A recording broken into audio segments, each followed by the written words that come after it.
Hello and welcome to Dinner and a Show, and happy Thanksgiving to you guys. I'm Brian. I'm Tanner. And we're going to sing our Adam Sandler turkey song, our own version.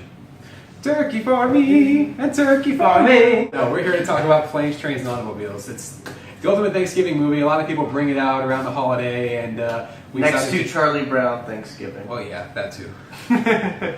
But yeah, this is my first time watching it. Big surprise. Yeah, that is surprising. And for dinner, we have a comeback to Hot Pockets. the Hot Pockets. Yeah. Dang, So you got I a need lot of to- sauce oozing out I there. did get a lot of sauce, which is good. Sauce is good. So yeah, this stars Steve Martin and John Candy. John Candy. John Candy. This is a John Hughes film. Mhm.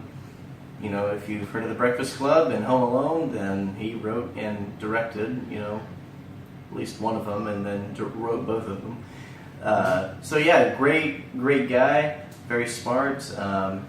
His talent has been missed, I would say. Yeah. I love this movie. It's John Hughes' best film. It's I one was of my laughing all-time- hysterically. It's one of my all-time favorite comedies. But there's more to it than just comedy. There's a lot of pathos hidden underneath it as well. It's like the comedy draws you in. If you look underneath the surface, there is more pathos, there's more depth to these people, to the story, that not many people would have expected. They were just like coming in to see a comedy or an action film. It's a great comedy drama. This is one of those great examples of a dramedy. You have Steve Martin. He's trying to get home to his family for Thanksgiving after a long business trip. Yeah, he's an uptight ad executive. He wants Yeah. no bull. He just wants to get home. Yeah, just typical, you know, just like, you know, not really messing with, you know, people that are of less importance, quote, quote. And so he just wants to get home. One by one, you know, he misses his cab. His flight's delayed. Yeah, everything happens to him. It's like Murphy's Law is in full force here. He's next to a big fat guy who won't shut up. He has to share a hotel room with He's that very said overly fat friendly. guy. He's always talking. He's always he's like, hey guy, what you doing? I'm gonna tell you a little story here. He's like talking his ear off like on the plane and on in the cab and in the hotel room, and Yeah, I mean, leads to a great moment at the end of the first act where he just like have this big blow up. Steve Martin just can't take it yeah. anymore. Usually you wait till the either end of the second act or like beginning of the third act to try and like to where that blow up happens. Yeah, but no, here they waited until like 20 or 25 minutes in. It's like you don't usually do that. So this way, you have no idea where this relationship is going to go. That is great writing. This is my favorite John Hughes script. Yeah, Because it's just- brilliant. Yeah.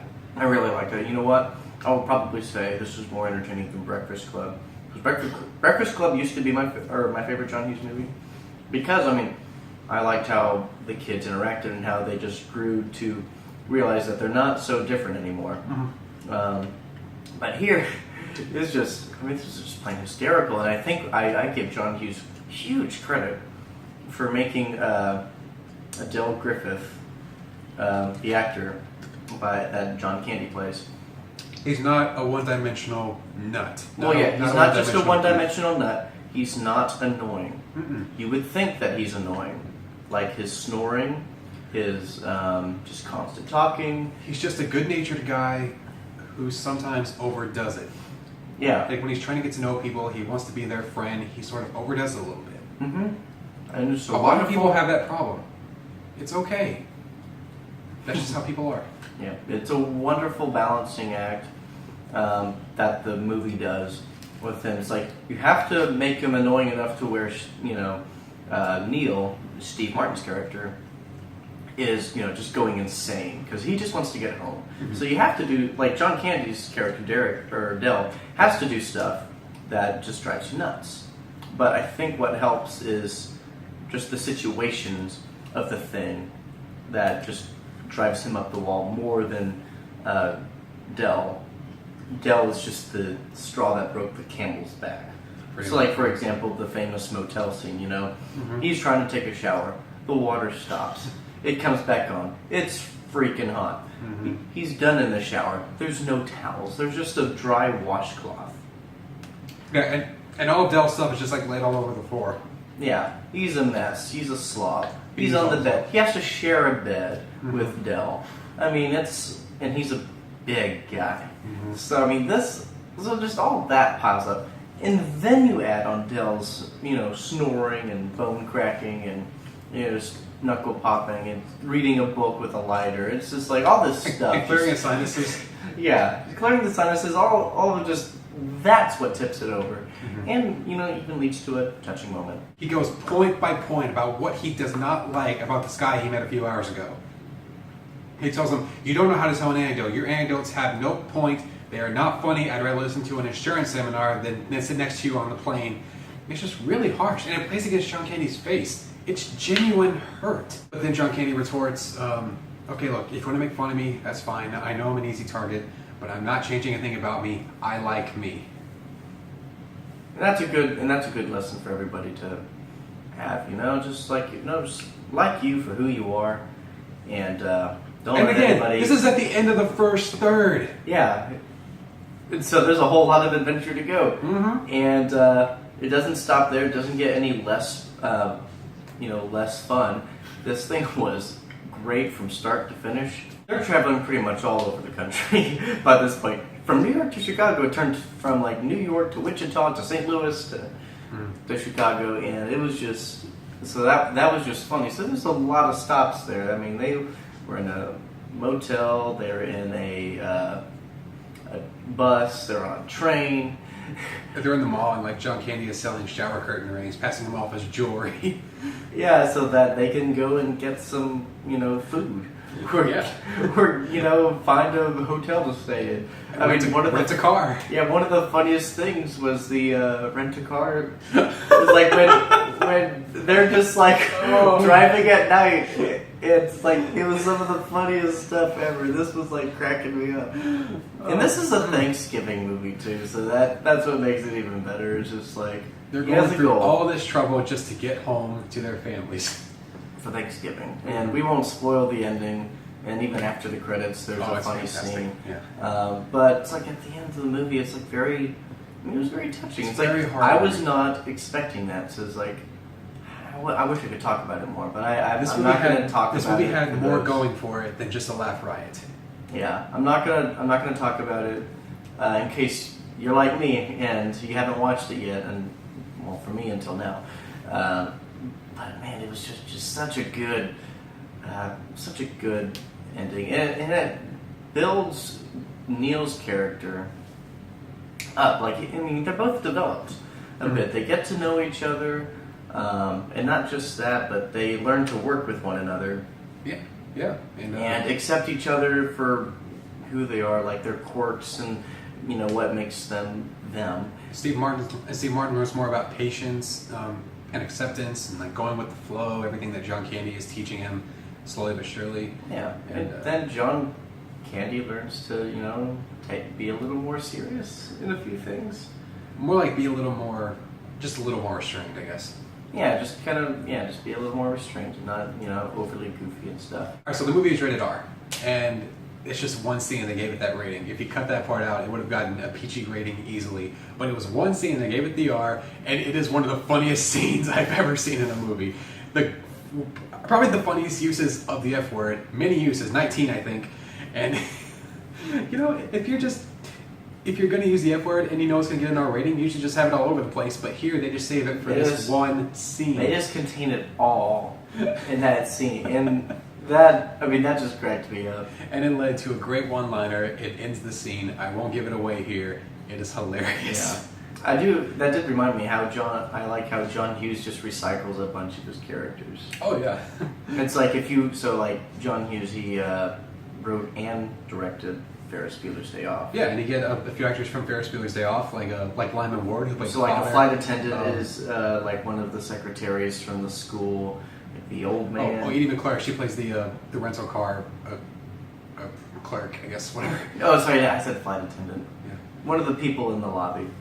Staff, and there's an old guy on the plane. You said he was in Home Alone. He's in Home Alone, which John Hughes wrote, not directed. That's Chris Columbus. And there was also a weird cameo by Kevin Bacon. That's supposed to be some sort of connection with Hughes' other film, She's Having a Baby. His wife is watching a movie. It's audio from She's Having a Baby. Yeah, I don't understand it. Anyway, it was interesting. because I wasn't expecting Kevin Bacon to make a cameo, and I was like, "Hey, I know you from somewhere." It's that guy from that thing. He's popular because of that thing. Yeah. Yeah. Okay. All right, cool. But yeah, it was cool. There's a lot of things that you can just, catch, first, second, third, fourth time around. So this is, I would say this has some good rewatchability factors to it. Yes. I can see myself watching this every year. Actually, I plan on watching this every year for Thanksgiving. Good. Like Charlie Brown Thanksgiving as well. And there isn't much competition. no, there isn't. It's like there's so many Christmas movies that Thanksgiving kind of gets a little tossed aside. Why? Thanksgiving is so good, all the food. But it's fine. So Planes, Trains, and Automobiles, great Thanksgiving movie. I mean, it's an R rating, so I don't know if you would suggest it for the whole family to watch. But hey, I mean, it got a PG in New Zealand, even with that one scene intact. yes. I mean, so hey, if your family's interested, I would definitely suggest this movie for Thanksgiving. It's the A Christmas Story of Thanksgiving. That's basically what it is. It's the A Christmas Story of Thanksgiving. Well, some people could take it the wrong way because they may hate Christmas Story. Like my mom does. Who can hate A Christmas Story? My mom hates it. Okay, my dad hates A Christmas Story, but only because he's seen it so many times on Christmas Day. It's a tradition, Dad. No, Get used to it. I think she hates the kid. I don't know why. Oh, come on. Okay, we're not talking about that. We're talking about this. So I think, from what I saw, editing's great. Because you have to have good editing for humor to hit, and I think one of my favorite scenes was the rental car.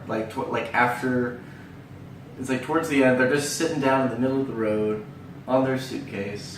Oh, and the car catches on fire, yeah. and they just the reactions that they have. It's not like fast paced like you would think.